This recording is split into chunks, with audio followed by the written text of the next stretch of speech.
La candidate du Front National devrait mettre fin au suspense. Marine Le Pen sera l'invitée ce soir du journal de 20 h. Elle devrait annoncer si elle a obtenu ses 500 signatures pour se présenter à l'élection présidentielle. Marine Le Pen qui se place en 3e position dans les intentions de vote. Depuis son arrivée à la tête du Front National, c'était en janvier 2011, de plus en plus de femmes se disent prêtes à lui apporter leur soutien. Stéphane Despinois et Pascal Caron ont rencontré des militantes. Ces trois femmes ont un point commun. Elles se sont rangées sous la bannière de Marine Le Pen, séduites par la personnalité de la patronne du FN et par ce qu'elle incarne. Je me suis intéressée à la politique et au Front National à partir de Marine Le Pen.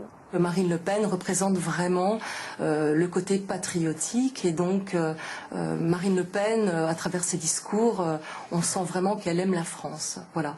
Et moi j'aime la France et je me sens beaucoup plus française qu'européenne. Actuellement, Dominique participe à la chasse au parrainage en appelant les maires. La position est claire, elle n'est pas contre Marine Le Pen. Militer, c'est plus facile qu'à l'époque où Jean-Marie Le Pen était le patron, mais tous les tabous ne sont pas levés. Ce n'est pas facile, quand on a 60 ans, de perdre une espèce de liberté en prenant une carte. Une carte au Front National, parce que ça reste Front National. Moi, j'aurais bien aimé que ce nom change. À toutes les trois, il ne faut pas leur parler d'extrême droite. L'opération dédiabolisation menée par Marine Le Pen est passée par là.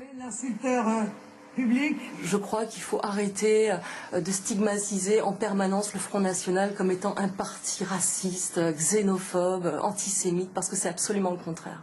On n'est pas assez ferme avec un certain nombre de jeunes, notamment les jeunes des cités ou des banlieues, soi-disant parce qu'ils ont eu une enfance difficile, etc. Ce n'est pas normal.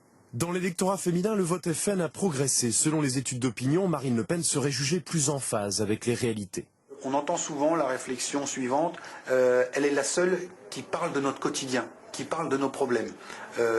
Tous les autres ont un langage soit trop sophistiqué, soit une façon d'aborder les problèmes qui ne correspond pas à ce que nous on vit. 15,10 €. C'est d'ailleurs sur le pouvoir d'achat que nos trois militantes et une partie de l'électorat féminin se laisseraient le plus séduire par le discours de Marine Le Pen.